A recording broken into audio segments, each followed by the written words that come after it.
بسم اللہ الرحمن الرحیم۔ اللہ پر بھروسہ۔ حضرت موسیٰ علیہ السلام نے کہا، اے رب، جب آپ کو کوئی فرما بردار بلاتا ہے تو آپ اس سے کیا کہتے ہیں؟ ارشاد ہوا، میں کہتا ہوں لبیک۔ پھر انہوں نے پوچھا، جب زاہد کہتا ہے تب کیا فرماتے ہیں؟ ارشاد ہوا، میں لبیک کہتا ہوں۔ انہوں نے پوچھا، جب روزے دار کہتا ہے؟ ارشاد ہوا، میں لبیک کہتا ہوں۔ انہوں نے کہا، جب گنہگار کہتا ہے؟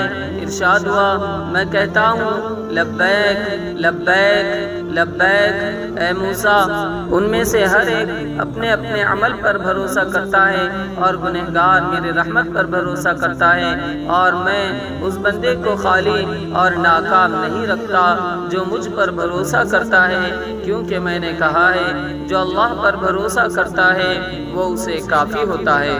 نبی صلی اللہ علیہ وسلم نے فرمایا ہے، بے شک اللہ اور اس کے فرشتے ان لوگوں پر رحمت بھیجتے ہیں جو اپنے گناہ کا اعتراف کر لیتے ہیں۔